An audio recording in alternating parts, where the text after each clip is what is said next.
Fernandez channels decades of rhythm and memory on Thunder on the Turntable. April 30, 2026. With Thunder on the Turntable, Perth-based pop music artist O'Neill Fernandez marks his 64th album not with quiet reflection, but with movement, color, and energy drawn from across eras. It's a record built on momentum, a celebration of the sounds, moments, and influences that have shaped a lifetime in music. Rather than focusing on a single theme, the album moves like a journey through time.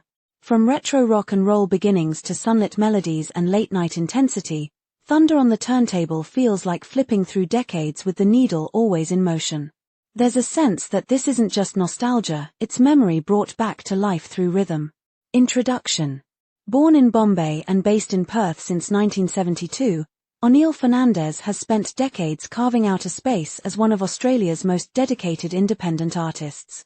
Influenced by names like Cliff Richard, The Shadows, Queen, ELO, Cold Chisel, Australian Crawl, Little River Band, and Air Supply, his sound naturally blends pop melody with rock spirit and touches of folk storytelling. His early years as a mobile DJ and hi-fi enthusiast helped shape his connection to music as something lived and shared, not just created.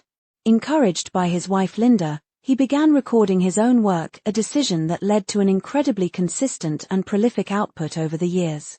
Now with more than 60 albums and over 1,300 songs, O'Neill continues to evolve without losing his core identity. Thunder on the Turntable, released in April 2026, stands as both a tribute to his influences and a continuation of his creative drive. Musicality. Musically, this album is one of O'Neill's most dynamic. It leans into retro textures, pop structures, and rock-driven rhythms, shifting across styles while maintaining a strong sense of flow. The transitions between eras feel natural rather than forced, giving the album a cinematic progression. The opening section captures the spirit of early rock and roll, upbeat, energetic, and full of character. As the album progresses, the tone softens into warmer, melodic territory before gradually building toward darker, more intense moments. This rise and fall keeps the listening experience engaging without feeling overwhelming. Across its 21 tracks, the album holds together through recurring themes of rhythm, movement, and memory. Even as styles change, the emotional thread remains consistent. Standout tracks. With such a wide stylistic range, several tracks stand out for their energy and atmosphere. Jukebox Lightning, an energetic opener that captures the excitement of early rock and roll, full of movement and vintage charm. Cherry Cola Twist, playful and nostalgic, this track brings a light, danceable feel rooted in retro rhythm.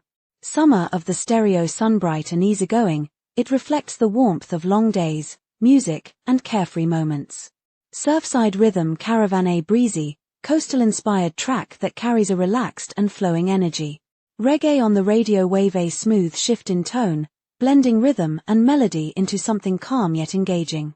Fuego del Corazon adds a layer of heat and intensity, bringing passion and movement into the album's later stages. Sax in the Moonlight, atmospheric and late-night in feel, this track leans into mood and subtle romance.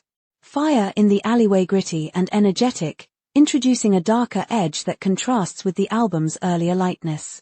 Backstreet Southern, sun-grounded and reflective, this song reconnects the journey with Australian identity and setting. Thunder on the Turntable, the title track, closes the album with impact, tying together decades of influence into one cohesive, high-energy moment. Vocals and lyrics. Lyrically, Thunder on the Turntable is less about direct storytelling and more about capturing moments, snapshots of time, feeling, and atmosphere. The focus is on experience rather than narrative, allowing listeners to interpret each song in their own way. Vocally, the delivery remains consistent with O'Neill's style, clear, steady, and emotionally grounded. AI-assisted elements are present, but they serve as a tool rather than a distraction, keeping the spotlight on the songwriting and overall mood. There's a sense of freedom in how the lyrics are approached, matching the album's theme of movement across time and sound. Production. The production reflects the album's wide scope, shifting between retro-inspired textures and more modern clarity. Despite the variety, everything feels balanced. Instruments are layered carefully, ensuring that no single element overwhelms the mix. There's a noticeable attention to detail in how each era is represented, from upbeat vintage tones to smoother, atmospheric sections. The transitions between these styles are handled smoothly, giving the album a cohesive feel. Overall, the production supports the concept well, allowing the music's energy and nostalgia to come through naturally. Conclusion. Thunder on the Turntable stands as both a celebration and a continuation, a look back at the sounds that shaped O'Neill Fernandez, and a reminder that his creative momentum is still very much alive. Rather than settling into repetition, he chooses movement. The album captures the joy of music across decades, blending nostalgia with present energy in a way that feels genuine and unforced. For listeners who appreciate rhythm-driven storytelling and a journey through musical eras, Thunder on the Turntable offers a lively and engaging experience. Rating: 4.8 out of 5. Thunder on the Turntable is now streaming on SoundCloud and YouTube. Enjoy.